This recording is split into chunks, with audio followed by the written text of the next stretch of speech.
This is the 2027 Mercedes-Benz CLA. I'm here in the Austrian Alps to drive this vehicle. And if you're thinking to yourself, well, cool, he's driving a new EV. Nope. This is actually the CLA hybrid. Thanks to Mercedes' new MMA architecture, they can build almost the exact same car on either a gas platform or an EV platform.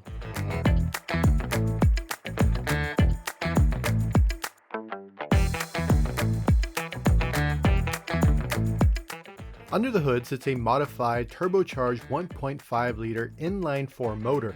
The motor itself uses a Miller cycle for combustion, and that cycle, as the piston comes down, the air intake valve closes relatively sooner than in a typical engine. This creates a high 12-to-1 compression ratio.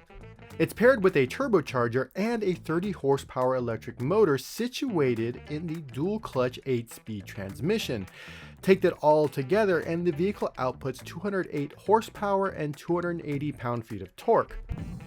Behind the wheel, you can really tell that this vehicle is built for efficiency. You know, that Miller cycle essentially built for additional efficiency. Yes, they've added the turbochargers to sort of help that out, but a turbo is a turbo, which means you have turbo lag.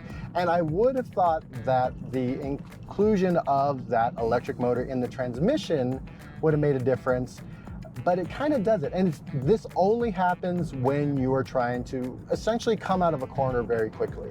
You come into the corner, you pull out, you really got to put the hammer down in order to get the engine to engage and move forward. There is a bit of a lag that anyone who drives this vehicle who's looking for more spirited driving, you're gonna be a little disappointed until you learn how to really put that hammer down earlier than you would in another vehicle. One thing you can do is, while there are no paddle shifters, which I think is a mistake, you can use the actual shift stalk to shift gears. The problem is that when I pull back,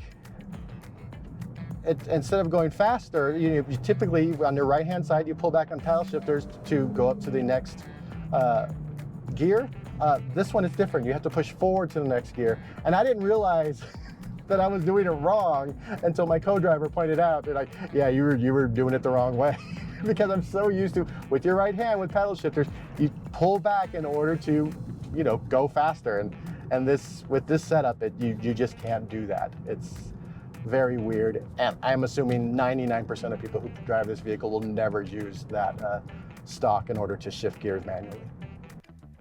While the powertrain can be tricky, the chassis control is top-notch. This was made more apparent on a closed, snowy Alpine road in the Austrian Alps. The vehicle handled tight switchbacks without issue, and we were encouraged to push it coming out of corners to engage oversteer. The stability of the vehicle is made even more apparent during high speeds on the Autobahn, and the vehicle's steering was tight without being twitchy. The powertrain also does a fun thing with a third clutch in the transmission. The motor will detach from the wheels and allow the vehicle to glide, which increases the vehicle's efficiency. When the accelerator was depressed, I really didn't notice any difference in how the vehicle performed. The engagement and disengagement of the clutch is that quick and seamless. Visually, it's difficult to determine, well, whether or not someone's driving the hybrid CLA or the EV CLA. And that a lot of that has to do with the MMA, the Mercedes Modular Architecture platform, because they've created the platform so that they can build vehicles, regardless of powertrain, based on customer demand. So if the CLA comes out and most people want an EV, they're going to build a lot of EVs. The CLA comes out and most people want a hybrid, they're going to build a lot of hybrids. As for the in-car infotainment, you do have, a very easy to read dash cluster. It's very traditional, which I am a fan of. I don't need weird, crazy space age graphics in order to tell me how fast I'm going and what my RPMs are. I am a big fan of the MBUX infotainment system, because it just shows you the map and then a bunch of little widgets for the things you want to do. That's it.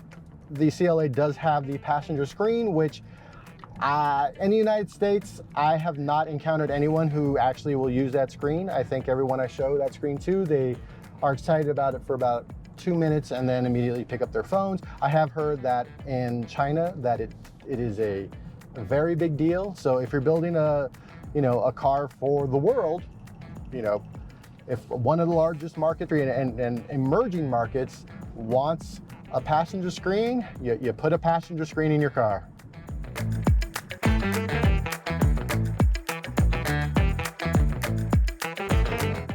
While I am sad that there are no climate control physical buttons, everything is in the screen, I am happy that there are physical buttons. There's a rocker button on the left and a roller button on the right on the steering wheel to, on the right, adjust your volume, on the left to adjust your adaptive cruise control.